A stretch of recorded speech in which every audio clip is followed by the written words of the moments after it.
মা বোনদের কন্যা নাই, ব্যবহার করে না, দেখতে খারাপ দেখা যায়, এই কারণে আল্লাহর আইন থেকে হুকুম হয় তাইলে পরিবেশটা বোরকা পরি সবাই নির্ধারিত চলবে, দেশটাও ভালো চলবে, কোনো চাঁদাবাজি থাকবে না, ঘুষখোর থাকবে না, টেন্ডারবাজি থাকবে না, মাদক থাকবে না। নবীকে বলছে নবীকে নিয়ে জেলে দিয়ে রাখ, মির্জা আব্বাস বলছে, আমি ইউটিউবে দেখছি। নির্বাচনটা সে ভালোই হবে যদি সুষ্ঠু মতো পাবলিক ভোট দিতে পারে। খালি দাড়ি পাল্লা, খালি দাড়ি পাল্লা, না শুধু দাড়ি পাল্লা মাঝে মানে রাত চিন্তার মানে বেশি উঠে দাড়ি পাল্লা আল্লাহর পথে জিতবে।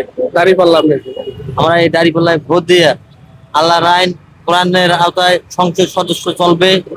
আমরা এই সাধারণ মানুষ যেমন পরিবেশ নষ্ট করে বেড়াচ্ছে, মা বোনদের কন্যা নাই, ব্যবহার করে না, দেখতে খারাপ দেখা যায়, এই কারণে আল্লাহর আইন থেকে হুকুম হয় তাইলে পরিবেশটা বোরকা পরি সবাই নির্ধারিত চলবে, তাহলে সবাই পরিবেশটাও দেখতে ভালো দেখা যাবে এবং দেশটাও ভালো চলবে, কোনো চাঁদাবাজি থাকবে না, ঘুষখোর থাকবে না, টেন্ডারবাজি থাকবে না, মাদক থাকবে না।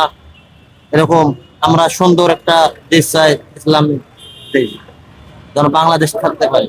তো তার মনে মনে করো আত্মবিশ্বাস আছে, এই কারণে তিনি তাকে বাড়ি করে দেবে না, এবং তার ভয় আছে সে অপরাজয় হবে দেখি, এই কারণে পাটারির পছন্দ ভালো লাগছে। আসলে তিনি চাঁদাবাজ, তিনি আল্লাহ নবীকে বলছে, আমি ইউটিউবে শুনলাম নবীকে বলছে নবীকে নিয়ে জেলে দিয়ে রাখ, মির্জা আব্বাস বলছে, আমি ইউটিউবে দেখছি।